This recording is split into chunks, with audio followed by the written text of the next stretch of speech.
पहले ना एक बिस्मिल्लाहिर्रहमानिर्रहीम अस्सलाम वालेकुम। मैं थोड़ी भैन पंजाबी पठानी, तुसी देख रहे मेरे यूट्यूब चैनल। अल्लाह पाक तुहानू खुश रखे, आबाद रखे। इसे दुआ दे नाल शुरू करते हैं आज का व्लॉग। जी माशाल्लाह सुबह सुबह का टाइम नाश्ता तैयार करन लगी हाँ। चाय मैं बना ली है ते ना लाल दी बड़ी कुफर दे करुला लैके आई सी साग ते असी तो मिर्च बहुत घट खाने वो ना मिर्च बहुत तेज़ खाते हैं। असी ना राती साग किसी ने भी नहीं खाता, सिर्फ 2 बुरकियां ने लाइया बस ते उदा ही पिया। ते हुण ना मैं आख्या इहदा तरीका यही आ, इहदे विच ना रोटी बना लैनी आ ते रोटी दे विच ना खा हो जाएगा। ते ये ना मैं छोटे छोटे पेड़े कीते आ, एक पेड़ा इहदे नाल होर करांगी ते रोटी तैयार कर लैनी है।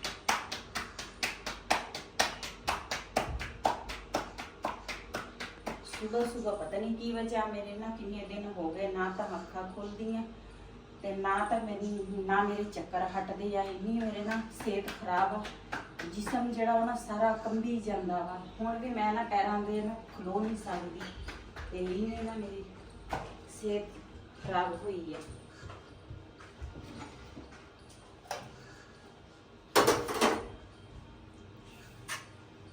जी इस तरह ना एक रोटी मैं बना ली है।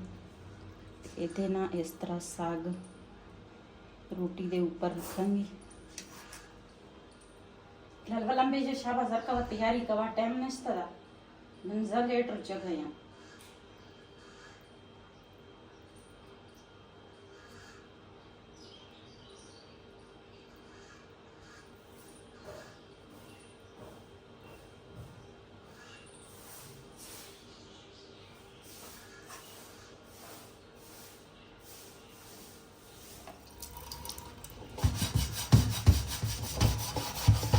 पहले तवा धो लेनी है, उस तो बाद मैं रोटी बनाऊंगी।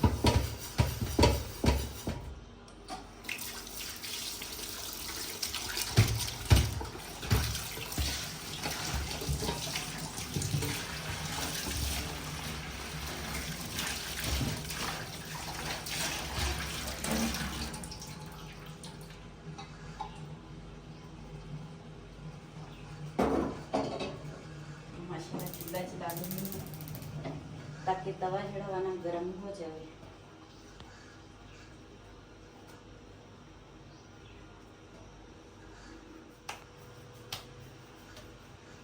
जी मैं आख्या तवा गर्म होंदे ना ते होर पेड़े ना कर देनी है।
जी माशाल्लाह एक रोटी मैं ना तवे दे उत्ते पा ली है।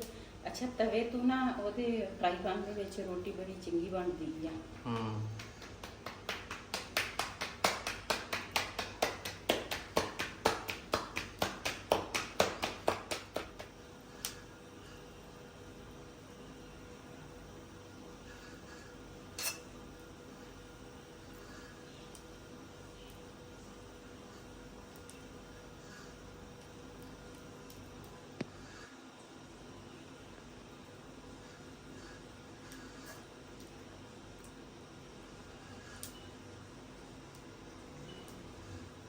वैसे साग मज़े का सीगा बनिया, लेकिन ना मिर्च ज़्यादा सी।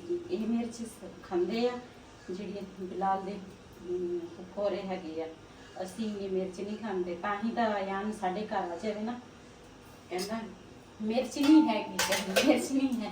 ਮੈਨੂੰ ਅਗਲੇ ਦਿਨ ਮੈਂ ਆਲੂ ਗੋਭੀ ਦਾ ਸਾਲਨ ਬਣਾਇਆ ਸੀਗਾ, ਤੇ ਉਸ ਦਿਨ ਸ਼ਾਮ ਨੂੰ ਆਏ ਸੀ ਰੋਟੀ ਨਾਲ ਇੱਥੇ, ਮੈਂ ਕਿਹਾ ਖਾ ਕੇ ਫਿਰ ਚੱਲ ਜਾਓ। ਤੇ ਰੋਟੀ ਖਾਣ ਲੱਗਾ ਮੈਨੂੰ ਏਦਾਂ ਕਰੇ ਵੀ ਮਾਮੀ ਨੇ ਸਾਲਨ ਅੱਛਾ ਬਣਾਇਆ ਵਾ। ਇਹਦੇ ਉੱਪਰ ਨਾ ਥੋੜਾ ਥੋੜਾ ਘਿਓ ਲਾਵਾਂਗੀ।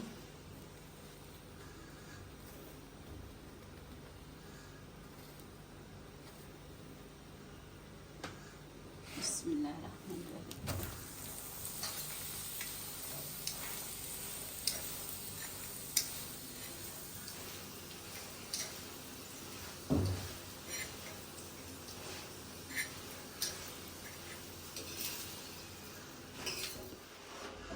जी माशाल्लाह साडा पराठा जिहड़ा वा ना साग दा तैयार हो गया वा, ते हुण ना दूसरा पराठा जिहड़ा वा ना वो तैयार करांगे।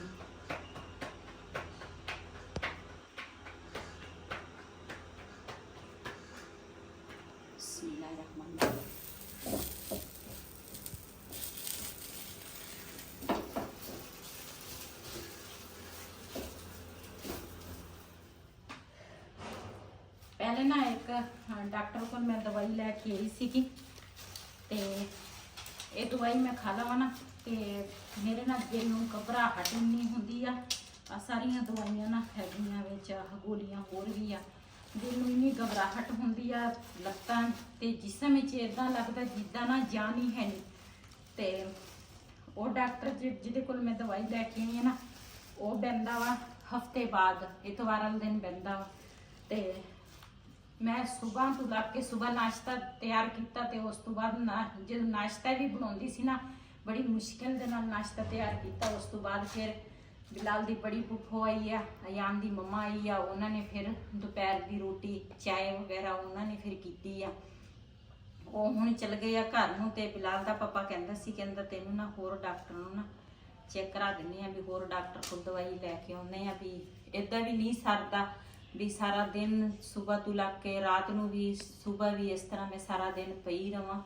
ते हुण ना चलदे आ होर डॉक्टर कोल, ते देखदे आ वो की कहंदे आ। उन्होंने अल्ट्रासाउंड भी कीता सीगा। अल्ट्रासाउंड दा रिपोर्ट आ कि आ जी कि दवाई दी पर्ची है। अच्छा, ते चलदे आ उत्थे जो सीन होणगे अपने भैणा भरावां नाल शेयर करांगे।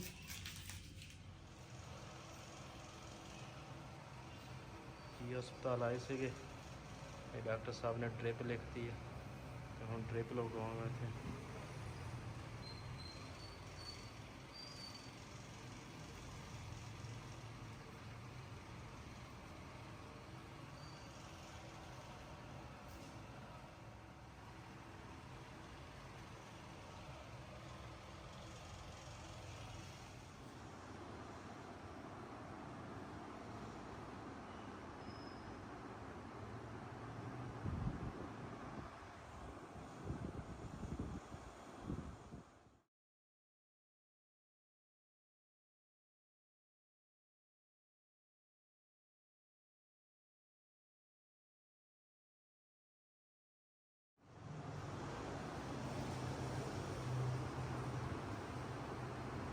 हाँ किदा ठीक है, कोई मसला हो तो दसते ही फिर है।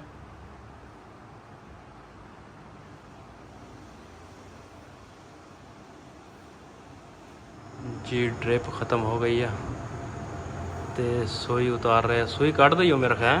जी जी निकाल दी है। शुक्रिया।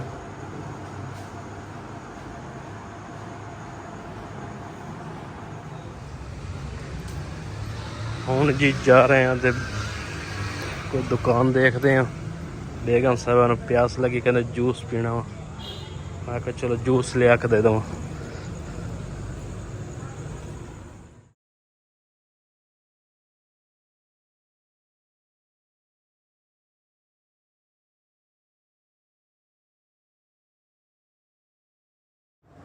हाँ जी किदा सेहत? सही है, बस होता ही ना, चक्कर आउंदे पई दाहिर से। ਬੋਤਲ ਨਾਲ ਫਰਕ ਨਹੀਂ ਪਿਆ। ਵਾਲਾ ਜੂਸ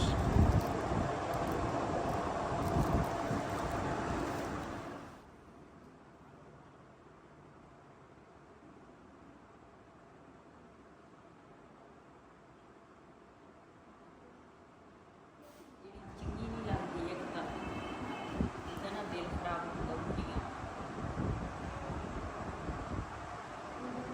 ਚਲੋ ਕਹਿੰਦੇ ਸੀ 5 ਦਿਨ ਬਾਅਦ ਫਿਰ ਚੈੱਕ ਕਰਾਈਓ। 5 ਦਿਨ ਤੋਂ ਬਾਅਦ ਫਿਰ ਚੈੱਕ ਕਰਾਉਣੇ ਆ। ਫਿਰ ਅੱਲਾ ਖੈਰ ਸੁੱਖ ਰੱਖੇਗਾ। ਹੁਣ ਜੀ ਜਾ ਰਹੇ ਹਾਂ ਜੀ ਘਰ ਨੂੰ। ਤੇ ਅੱਲਾ ਕੀਤਾ ਹੁਣ ਤਾਂ ਅੱਗੇ ਨਾਲ ਤਬੀਅਤ ਥੋੜੀ ਜਿਹੀ ਬਿਹਤਰ ਲੱਗਦੀ ਹੈ। ਹਾਂ ਚੱਲ ਅਸੀਂ ਨਾ ਹੁਣ ਘਰ ਆ ਗਏ ਆ। ਇਹਦੇ ਵਿੱਚ ਨਾ ਮੇਰੀਆਂ ਦਵਾਈਆਂ ਵਾ ਤੇ ਅੱਗੇ ਨਾਲ ਨਾ ਮੈਨੂੰ ਇਸ ਤਰ੍ਹਾਂ ਮਹਿਸੂਸ ਹੁੰਦਾ ਵਾ ਡ੍ਰਿਪ ਦੇ ਨਾਲ ਨਾ ਮੈਨੂੰ ਥੋੜਾ ਜਿਹਾ ਨਾ ਪਹਿਲੇ ਨਾਲੋਂ ਸਕੂਨ ਆ। ਪਹਿਲੇ ਨਾ ਮੈਨੂੰ ਚੱਕਰ ਬਹੁਤ ਜ਼ਿਆਦਾ ਆਉਂਦੇ ਸੀਗੇ। ਹੁਣ ਅੱਲਾ ਦਾ ਸ਼ੁਕਰ ਆ ਮੈਨੂੰ ਨਾ ਚੱਕਰ ਹੁਣ ਪਹਿਲੇ ਨਾਲੋਂ ਨਾ ਕੰਮ ਆ। ਤੇ ਇਸ ਵੀਡੀਓ ਦਾ ਮੈਂ ਇੱਥੇ ਐਂਡ ਕਰਾਂਗੀ ਅੱਜ ਤੱਕ ਵੱਲੋਂ ਮੇਰੇ ਇਹ ਸੀ। ਅਗਰ ਮੇਰੇ ਵੱਲੋਂ ਪਸੰਦ ਆਇਆ ਹੋਵੇ ਮੇਰੇ ਚੈਨਲ ਨੂੰ ਸਬਸਕ੍ਰਾਈਬ ਕरें, ਲਾਈਕ करें, शेयर ज़रूर करें। इसे दे नाल अपनी भैन नूं दिओ इजाजत। अल्लाह हाफिज़। हमारे चैनल को सब्सक्राइब किया, लाइक किया, शेयर सब्सक्राइब कर दी इजाजत। अल्लाह हाफिज़। ਇਹ ਹੋ ਰਿਹਾ ਜੀ ਸਾਡੇ ਸਕੂਲ ਦੇ ਵਿੱਚ ਇੱਥੇ ਇੱਕ ਟੂਰਨਾਮੈਂਟ ਫੁੱਟਬਾਲ ਦਾ। ਤੇ ਅੱਜ ਦੂਸਰਾ ਦਿਨ ਫੁੱਟਬਾਲ ਦਾ ਮੈਚ ਹੋ ਰਿਹਾ। ਤੇ ਹੁਣ ਸਾਰਿਆਂ ਨੂੰ ਆਏ ਆ ਢੋਲ ਦੂਸਰੇ ਇੰਤਜ਼ਾਮੀਆ